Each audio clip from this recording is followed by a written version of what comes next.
बिस्मिल्लाहिर्रहमानिर्रहीम। आज experiment number 5 है। इसका ऑब्जेक्टिव है to study and verify current divider rule. इस करंट डिवाइडर रूल के अंदर हमें जो ऑपरेटर्स रिक्वायर होगा उसमें लिए project board, digital multimeter, resistors, DC source. तो जो कि हमने इसको सिमुलेशन बेस करना है, इसके पहले हम सर्किट डायग्राम देखते हैं। करंट डिवाइडर रूल के अंदर हमें पता होना चाहिए कि सबसे पहले ये होता क्या है। करंट डिवाइडर रूल का नाम ही बताता है कि करंट को डिवाइड करने वाला रूल। ऐसा रूल जो हमें हर ब्रांच के अंदर गुजरने वाले करंट की इंफॉर्मेशन दे, वो ये बताए कि करंट हर ब्रांच में कैसे डिवाइड होगा। मिसाल के तौर पर इस सर्किट के अंदर हमारे पास टोटल सप्लाई Vs से जो करंट प्रोड्यूस हो रहा है, टोटल करंट जो आ रहा है वो है Is। तो ब्रांच R1 के अंदर करंट पास कर रहा है I1 और ब्रांच R2 के अंदर जो करंट पास कर रहा है वो है I2। I1 कितना होगा, I2 कितना होगा, इसको हम करंट डिवाइडर रूल से कैलकुलेट कर सकते हैं। अब करंट डिवाइडर रूल से कैसे कैलकुलेट कर सकते हैं, तो उसके लिए फार्मूला भी साथ दिया गया है कि I1 बराबर क्या होगा, R2 over R1 plus R2 multiply IS। यानी कि अगर हमें R1 ब्रांच के अंदर करंट निकालना हो तो हमें उसके जो पैरेलल में अपोजिट में जो ब्रांच है उसकी रेजिस्टेंस पता होनी चाहिए और इन दोनों का सम भी पता होना चाहिए। तो हम इसकी पैरेलल रेजिस्टेंस को ऊपर रखेंगे और इन दोनों को सम को नीचे रखेंगे और मल्टीप्लाई करेंगे टोटल आने वाले करंट से, यानी कि टोटल सप्लाई करंट से। तो इससे हम I1 निकाल सकते हैं। इसी तरह I2 निकाल सकते हैं। उसके लिए मैं पैरेलल में जो रेजिस्टेंस है वो उसको ऊपर रखेंगे और इन दोनों का सम नीचे मल्टीप्लाई टोटल करंट जो IS आ रहा है। और असल में ये इंफॉर्मेशन देता क्या है, तो सादा लफ्जों में हम यूं कहेंगे कि किसी भी ब्रांच के अंदर जो करंट है वो हम ऐसे निकाल सकते हैं कि जितना रेजिस्टेंस बड़ा होगा ब्रांच के अंदर उतना ही करंट कम गुजरेगा और जितना ही रेजिस्टेंस कम होगा उतना ही करंट ज्यादा गुजरेगा। तो असल में ये इंफॉर्मेशन देता है करंट डिवाइडर रूल। तो इसको हम कैलकुलेट कर सकते हैं थ्रू दीज फार्मूलास। और टोटल करंट जो डिवाइड होगा वो सप्लाइड करंट के बराबर होगा। तो ये वेरीफाई हमने आज करना है कि टोटल जो सप्लाइड करंट है एक सर्किट के अंदर, पैरेलल सर्किट के अंदर, और टोटल गुजरने वाले करंट के बराबर होगा हर ब्रांच के अंदर। अब वो किस तरह से डिवाइड होगा वो फार्मूला से हम ये देख सकते हैं। यही करंट डिवाइडर रूल है कि करंट किस तरह से डिवाइड होगा हर ब्रांच के अंदर। इसको हम थ्रो प्रोटीज के देखते हैं। उसके लिए हमारे पास एक सर्किट होना चाहिए जिसके अंदर 3 रेजिस्टर्स पैरेलल में है और एक सप्लाई वोल्टेज है 6 वोल्ट का।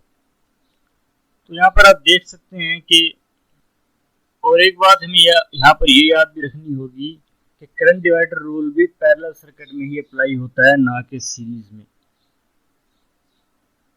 चलिए अब हम इसको प्रोटी सॉफ्टवेयर के ऊपर देखते हैं और इसको वेरीफाई करते हैं। ये सॉफ्टवेयर की विंडो सामने है हमारे। तो इसमें सबसे पहले हम सोर्स को सिलेक्ट करते हैं। ये हमने सिलेक्ट किया हुआ बैटरी, जैसे कि आपने प्रीवियस एक्सपेरिमेंट के अंदर देखा है। तो बैटरी को हमने सेलेक्ट किया हुआ, इसको हम यहाँ पर ड्रा कर लेते हैं। ये बैटरी हमारी आ गई। उसके बाद हम रेजिस्टेंस ले लेते हैं 3 पैरेलल के अंदर। ये 1 आ गई, 2 और ये 3। तो इसको हम सर्किट के मुताबिक क्लॉकवाइज कर लेते हैं ताकि समझने में आसानी हो।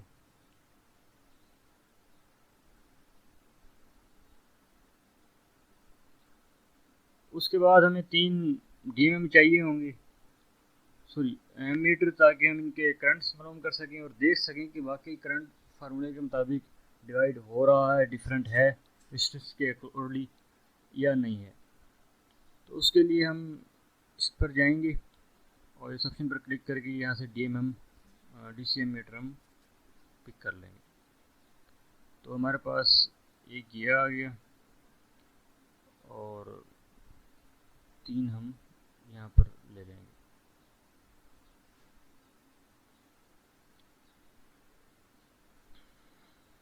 अब हम इसके साइज़ को थोड़ा सा बढ़ा लेते हैं ताकि हमें ड्रा करने में आसानी हो।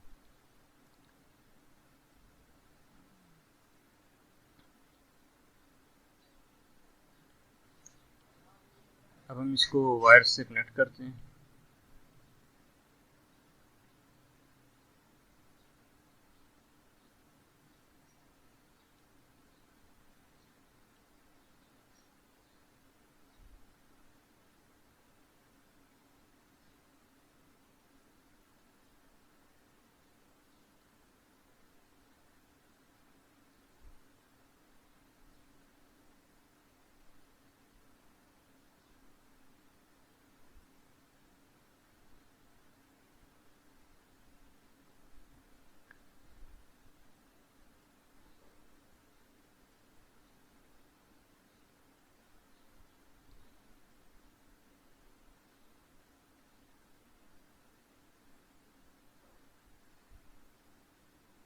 अब हम रेजिस्टेंस की वैल्यू को चेंज करते हैं।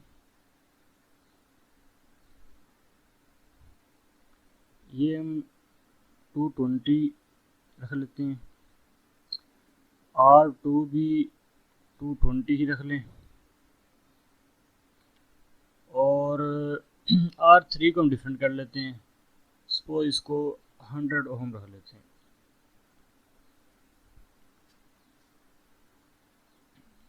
तो अब इसको हम प्ले करके देखते हैं कि आया कि करंट रेजिस्टेंस के अकॉर्डिंगली डिवाइड हो रहा है, ये रूल सही है या कुछ और इन्फॉर्मेशन दे रहा है।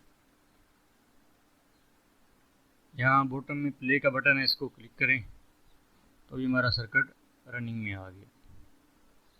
तो अब इसको हम अगर देखें तो 0.17 फिर जो है वो करंट आ रहा है यहाँ से, और 0.04, 0.04 और 0.09 3 पार्ट्स में डिवाइड हो रहा है। तो अगर इन तीनों का सम लें तो इसके बराबर आता है टोटल सप्लाइड करंट के। अब देखें कि चूँकि यहाँ रजिस्टर 220 है, इन दोनों में बड़ा रजिस्टर है एज़ कम्पेयर टू R3, तो इनमें करंट भी कम पास कर रहा है। यहाँ रेजिस्टेंस कम हो गया, 100 हो गया, तो करंट भी इसमें ज़्यादा पास कर 0.09। तो इसको हम फार्मूले के थ्रू भी कर सकते हैं। I1 जैसे तय है आपको R2 over R1 plus R2 plus R3 हम कर सकते हैं इनको। तो इसी तरह हमने इसको करना है 3-4 रीडिंग्स के अंदर करके इसका हमने सोल्यूशन निकालना है।